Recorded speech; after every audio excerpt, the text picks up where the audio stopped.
Wala ko ba mag-teach? So, sa exercise mong good, kung kaya data rin mong gisulot, open yung balik sa program, dapat na ako yung mga kasi siya yun.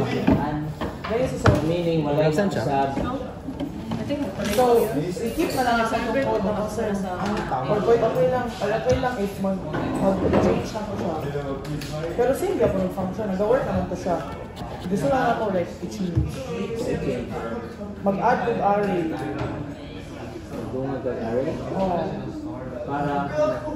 Para masunod siya. Same lang ba? Pero lang mag-add. I-sort naman mo ang resulting array.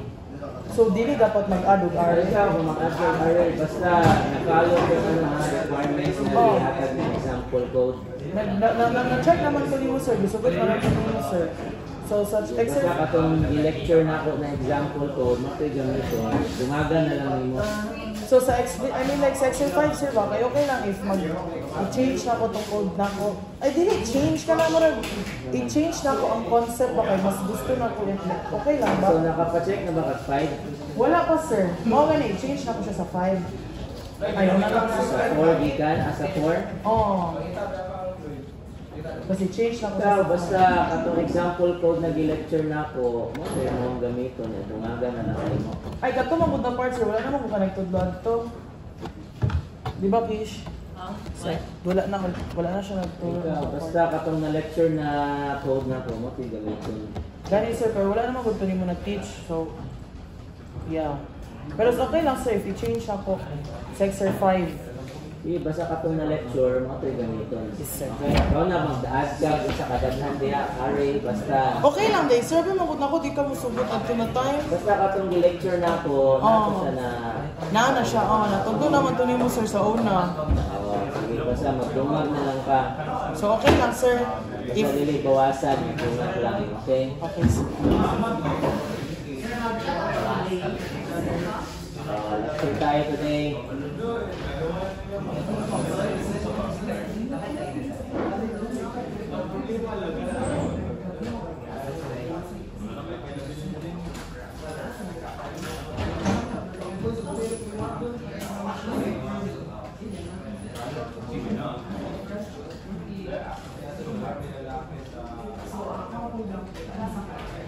Okay, good morning. Let's start the lecture.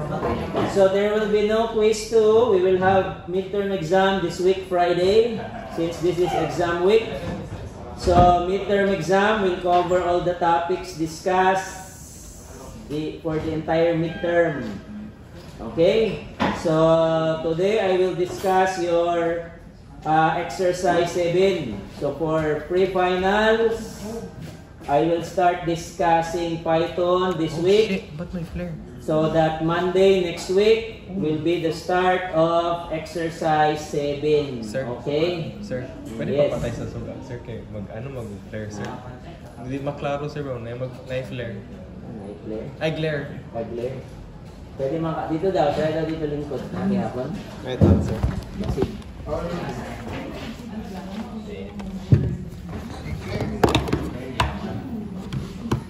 Glare. Paraman. Sa cameras, okay na, sir. That's Okay, so ano ba yun? So for next meeting, next week, I will start checking exercise 7. So exercise 7 is equivalent to exercise 1 in Python. So whatever you did sa Java exercise 1, we're going to create an equivalent in Python so that we know the difference between the two programming languages. Yeah, yes, so it's up to you. It's up to you to decide which programming language is suitable or will fit your. Yes. Yan. Okay, let's start.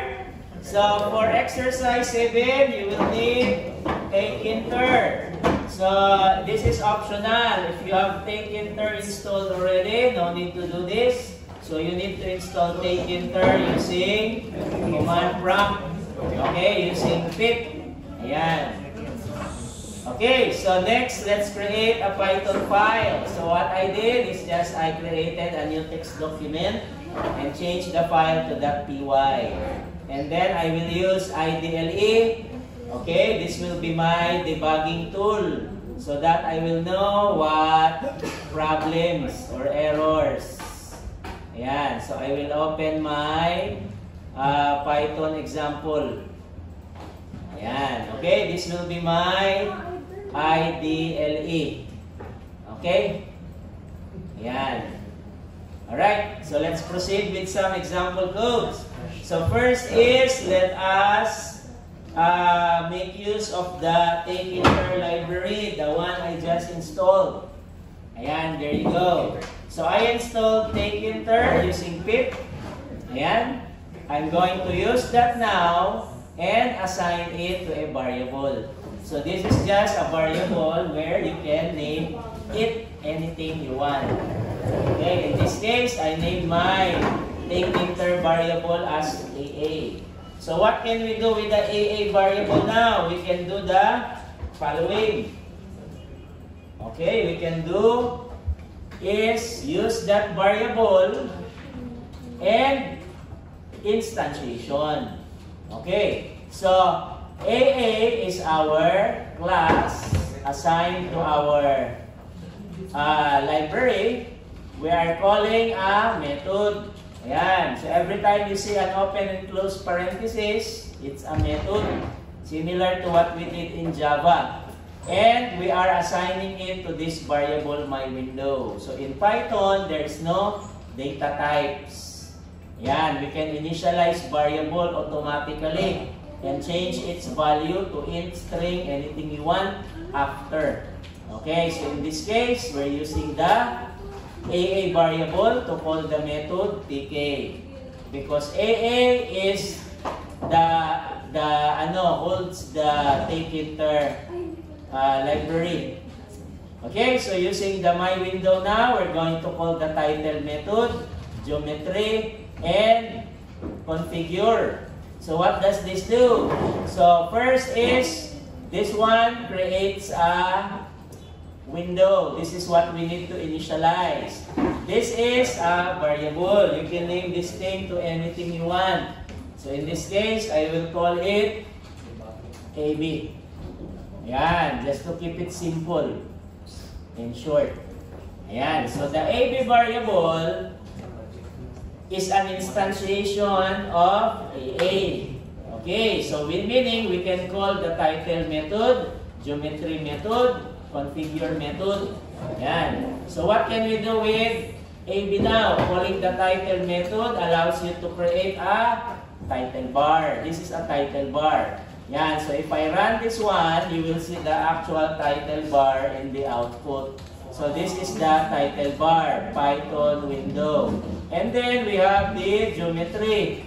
So 1050 pixels, this is 1050, this is X coordinate. Starting from this position, if you count how many dots, that's 1050. And then Y is, ito Y. So if you count all of the dots or pixels sa Y, okay, that is ilan? 400.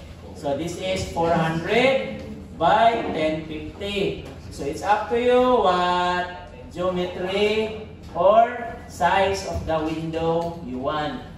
Okay? So depending on your program and the size of the window. And then next we have configure. So configure is simply the settings.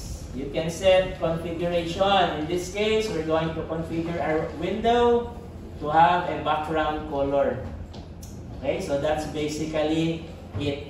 For the entire program exercises 7, 8, and 9, this will be our window settings. Ayan, no need to add additional parameters because this is the default parameters that we can add. So you can add more, but it will not be required. Okay, so let's proceed sa next. So next is, let us add a label. Ayan, so a label is simply a widget, okay, that shows information for a particular option. So in this case, we have a variable. This can be named to anything you want using the AA. Ayan. Take inter is our library. We're assigning it to AA. We can call the method label. Ayan. So the label method uses the window AB. Okay. So using the AB window now, that is where the label will appear. Sa AB papunta ang label. We can use the following parameters. Okay? So this one is optional. Yan. I'm just keeping it simple. So using the AB window, that is where the label is. We're going to assign the label a text. Okay? In this case, our text is customer form. Okay, this is our customer form. It's labeled customer information system. It's given a height of 1. It's not 1 pixel. Ayan, this is one size of the text. So in this case, the size of the text is 10. Ayan, depending on the size, of course. And then we have the background color of the text or label. Okay, so configuration is where you can set font, yan, style, and size. Okay, and then we have the grid. So where will the label be positioned? It will be positioned in column number 2, row number 1. So since we don't have column 1 just yet, this will be positioned sa column 1, even if you specify column 2. So what is the output now? So the output will show, label will show sa column 1. This is the first column. Okay, first column. Ayan, second column, third column, so on and so forth. Row 1, row 2, row 3, row 4. So that is how we can position the widgets. Okay, so let me add another label. So I will just copy this one. Even though we have the same variable name, no problem. Okay, even if you use the same variable name, because it's just a label. You only change the variable name if it's an input box or a menu or a button, because those widgets requires event or action, di ba? When you input something in your input box, meaning the value needs to be stored sa variable. Label does not do anything. There's no event or action needed for labels, di ba? So meaning you can just give them the same name. In my case, label. Okay? Yeah, it will not matter. So my second label will be called enter name. Yeah, this will be the second label, enter name. Okay, same height, same color, but we're going to place this in the second row. Okay, and the column will be number 1. So the first label, which is positioned in column 2, will now be placed in column 2 because we have another label in column 1.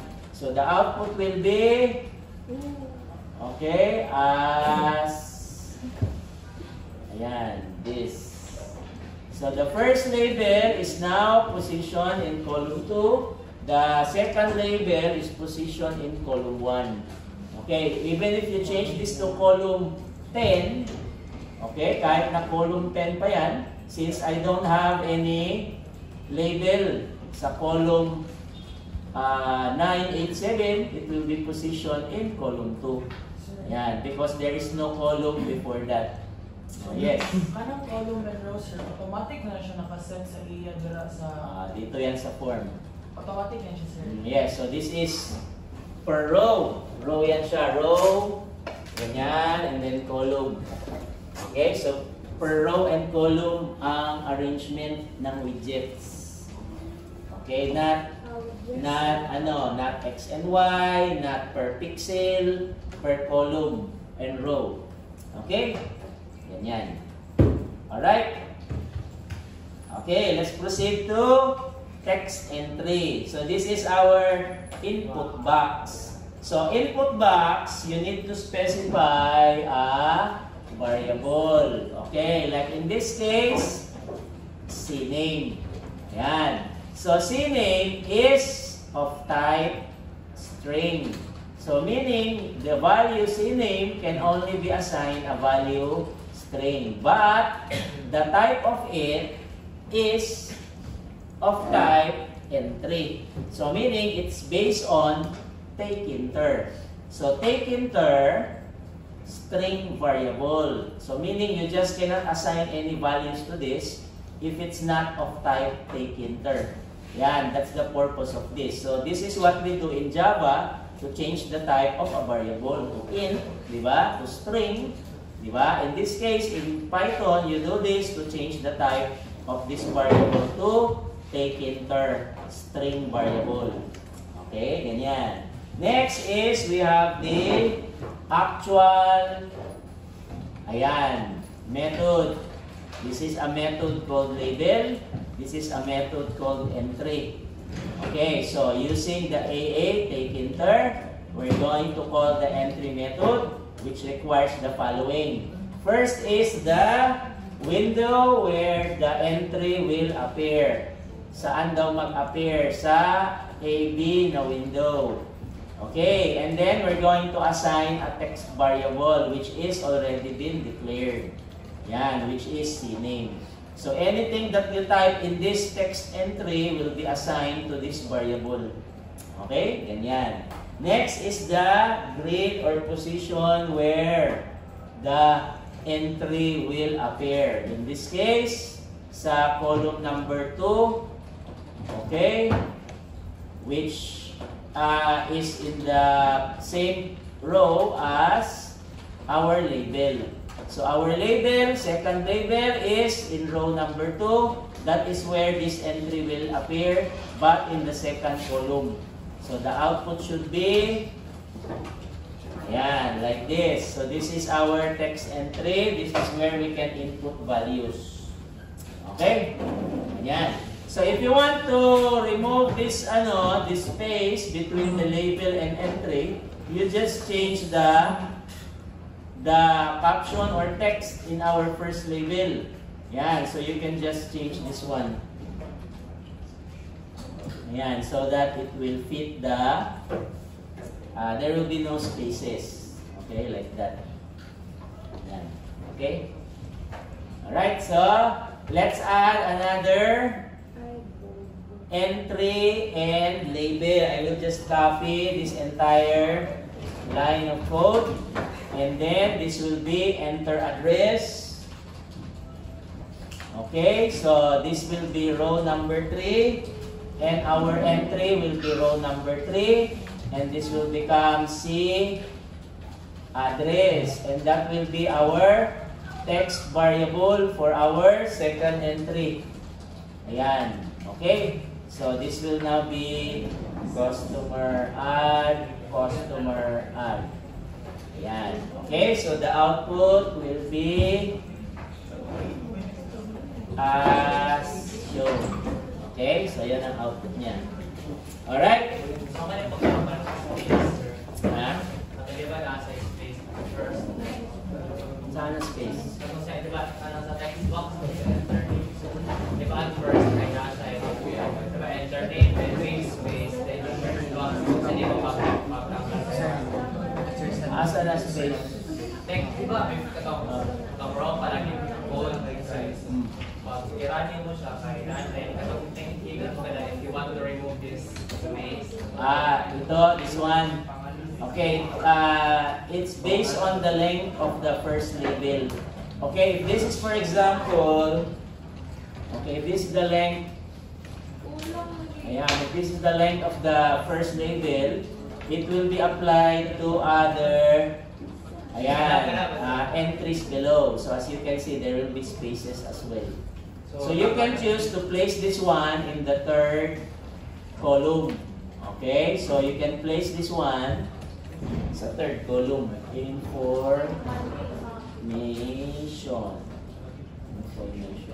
So place this one in the third column instead. Na-limit ka ng mga column of rows. No, it depends on the size of your window. Yan, so you can choose. Okay, if this is column 100, it will not be visible in the window already. It will be placed far away because your window is what? 400 by 1050, di ba? X and Y.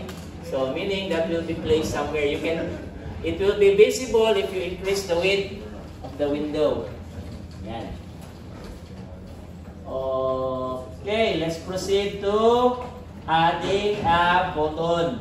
Ayan. So a button will require methods this time because a method will be the one that will execute once you click the button. So this will be my save button. So the save button uses the AA, the take enter, uses the AB. This is the name of our window. Okay, this is the name of our window. And then the button will include a caption, save customer. And it will require a method. Ayan. So the save cost is a command. Ayan, that's the event. That's command. So every time you click the button, it will call the method save cost. So the button will be placed in this particular location. Column number 1, row number 4. Because row number 3 is where our entry is. Next row will be the button. So this will not execute. You need to add a method save cost first. So the method must be placed after the entry. If you declare this before, okay, for example, you have a definition. So in Python, definition are methods. In Java, they're just simply called methods. In Python, their definition. Ayan, so this will require a beginning. Okay, open and close parenthesis, beginning, followed by some statement. So my statement will simply just be print. Okay, ganyan. So, save, click. Yan. So, it will simply print in the screen, save, click. Yan. In the console. Okay? So, if you place this one after, yes, so it must be placed before because codes here will be evaluated sequentially. So, meaning line 1, line 2, line 3, line 4, ganyan sequential. So, meaning once this statement is evaluated, it will look for the save cost method before. There is no save cost method before. It's after. So that's why it will show an error. So you need to place this one before. Okay? Ito, before. So you can place this one on top if you prefer it to be here. Ayan, not a problem. As long as it's before the statement that you call the method. In this case, it's our button. Okay, ganyan. So the output will be, ayan, there you go. So if I click the button, okay, it will show save, click. Okay, ganyan lang yan. So, ayan. So, the method is called. Call lang yung method. Alright? Yes. Questions? Okay, none. So, let's proceed to adding menus. So, in your exercise 1, we added menu. So, for menu, we're going to be using a menu bar. We're going to be using the following codes. Okay, ayan. Medyo taas-taas. So, the AA is our take enter. Ayan. We're going to call the method menu. So, these are simply methods. So, AA is our class. Menu is our method. This one is our parameter. So, window is where the menu will be applied. So, we're going to apply menu in our window. The window is AB. We're going to assign it to a variable called menu bar. So you can name menu bar anything you want. as long as you use the same variable when you specify for a menu file. Okay, so in this case, yan, that's the menu bar. We're going to use menu bar and simply add cascade. Add cascade is the main menu, like this one. File, edit, that's add cascade. Okay, add cascade.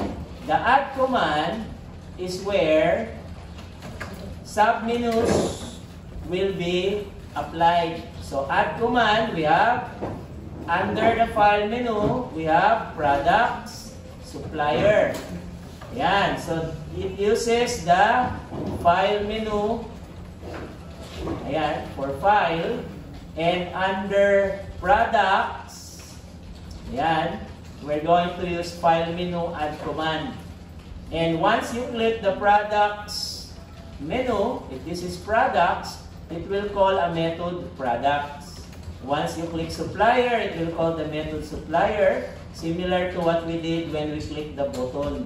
When you click the button, it will call a definition or method.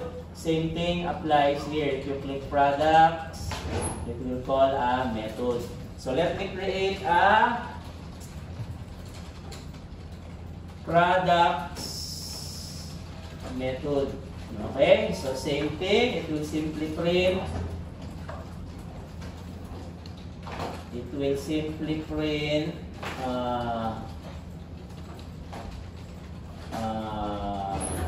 products menu. Click. Okay, so do the same thing for supplier. So this one is supplier. Okay, so this is now supplier. Supplier menu. Ayan. Okay, oh yes. Kanang gawin na magsulat sa folder sa file files. Okay, kasi kanang def, pwede na siya ibutang sa baba sa folder. Dapat na siya sa taas. Yes, no problem. You can place this anywhere as long as once you require the definition or method, it should be before. If you place this one after, for example, I'm calling the supplier and you place this after. Okay, ganyan. So this will show an error because you're calling the supplier and it's not before. So this is sequential. This will be executed. Next, next, next, next. So you're calling the supplier definition and it's not present before. Yeah, so you can place this anywhere. So for good programming practice, all definitions must be placed in the same location. Yan, so depending on the your preference, of course, if you prepare them to be placed in that position, not a problem. Okay? Yan. Alright, so let's execute the example program given. Okay, wait. I forgot my window. So my window is AB. So this is the name of our variable here. Yan. Okay, so ayun pala. AB. So this is AB. So AB is the name of our window. Okay, so execute. And you have now a menu. So if I click the menu file, products, ayan. If I click the file supplier, there you go. If I click customer button, there you go. Okay. Ayan. So, ayan, there you go. That's the Python code example. Okay. Yan. So if there's error, check my example code given. Alright, let's proceed to a second window. So I need to show another window called products. I need to show another window called supplier once I click the menu.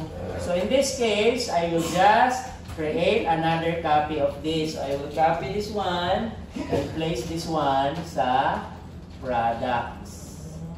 Okay, so I need to indent. So I need to add indentation. So this will now become part of our method. Okay, this will not be our main statement. It will now become inside the code block of products definition because I just indented all of these statements in the same or inside the definition products. So since this is another window, I need to rename this as AC. Pwede. Yan. So this will be AC. Okay, so I will call this products window. Ayan, there you go. You can choose to change the size of the window. You can choose to change the color. Okay? Ganyan. So, okay, let's see the output. So you have this one and products, this one. So you now have two windows. Okay? There you go. So what if you want to add label to the second window? You will be using AC. Okay? You're not going to use AB. Okay? So it's up to you what names you want. So in my case, I named them AC, AB so that I don't have to show a lot of text in my code.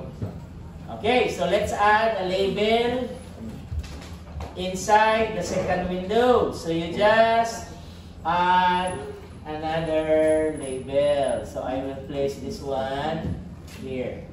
Okay, so you don't want it to appear in the first window. You must indent and use AC.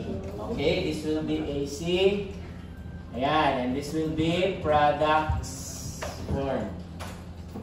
Okay, so, ayan.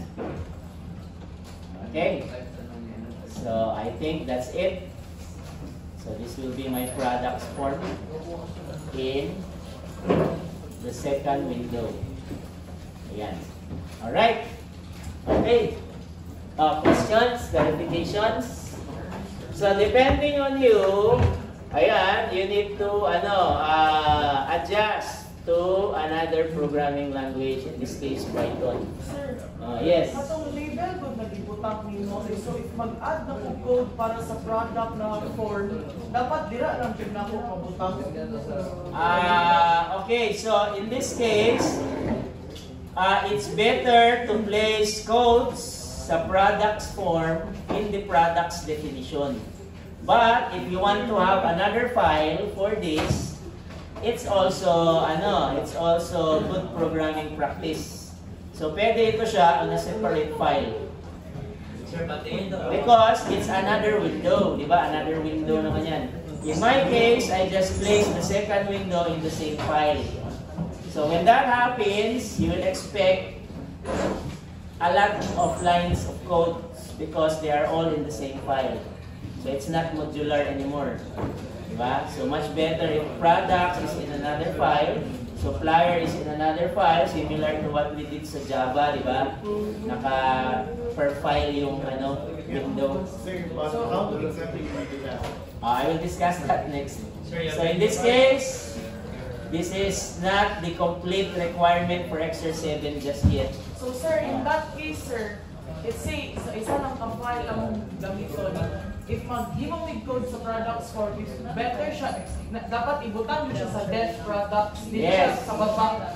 Yes, so that you can easily debug your code because if it's asking for an error in the products definition, for Exer 7 it's not multiple files similar sa Java. So this is just an example because this is an introduction to Python GUI. Ayan. Okay, questions? Menu bar daw, sir. Okay, yan. That's the menu bar. So this is the separator. Similar to what you see here. This is the separator, di ba? You will see a line or a bar or a separator after each menu. Yan. So supplier, after that is a separator. And add command again, which is another menu after supplier close. So to apply all these changes, we need to have this statement. This statement makes use of the window AB. AB is our window, first window, di ba? The first window. And that is where the menu will be placed.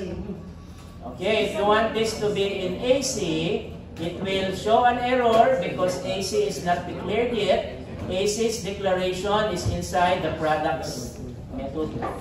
So, hindi pwede. That's why it's better to place them inside the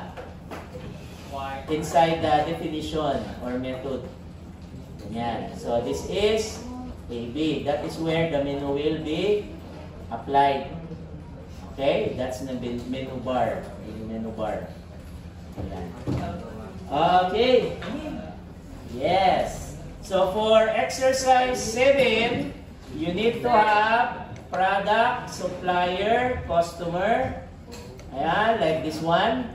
Save, edit, delete.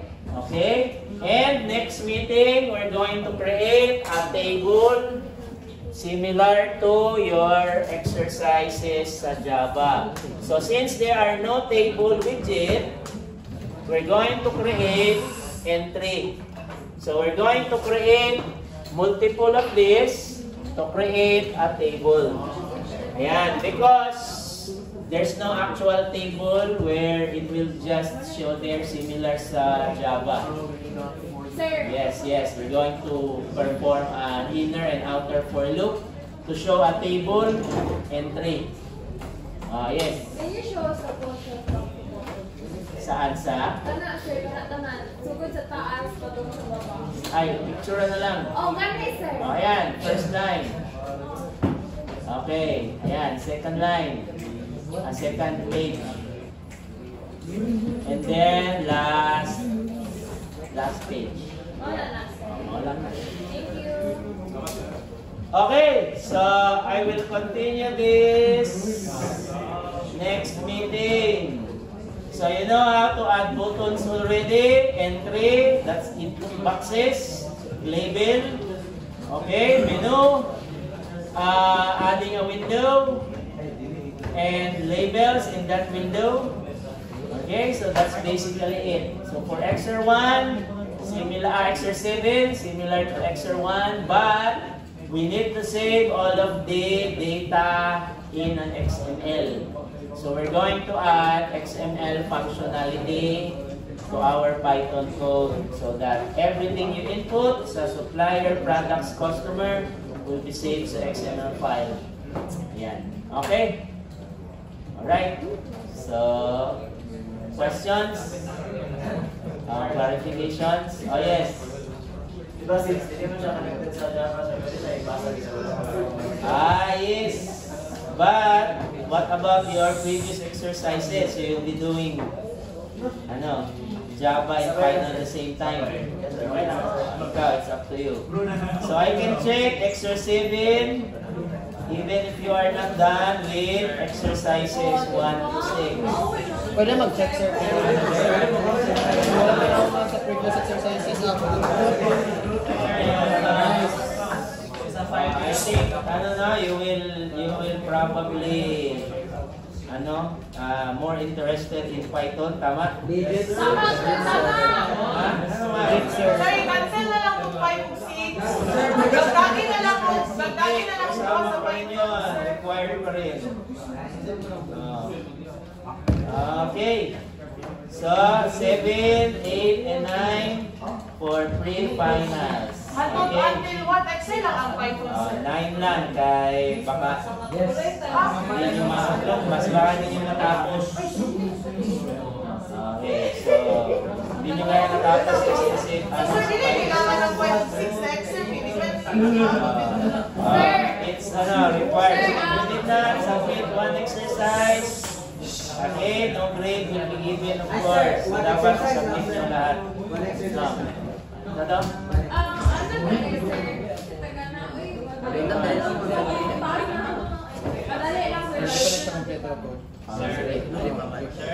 Saman? Patingin ako sa code ko, sir, yung sa if you open your product, sir. Ayan.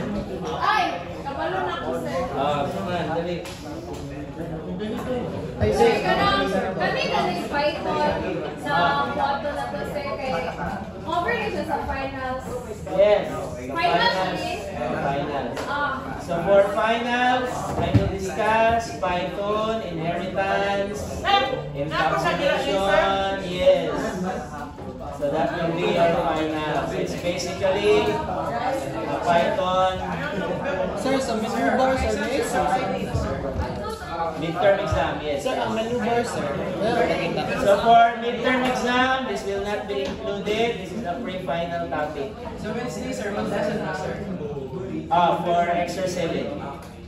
Ang menu bar, sir, may AC. Menu bar. Bro, ang sabi sa akin, sir, is my window is not undefined. Wala pa siya na-define ang my window. You check all the variation code kung ano may kulang. Okay, attendance, abalis, akaso na sir. Agulong, Alcomentras, Alpizar, Aranas, wala. Baduya, Balagot, Maldonado, Banaag, Bandigan, Bantan, Batula, Buhawi. Wala. Buhawi. Buhawi na ba ba?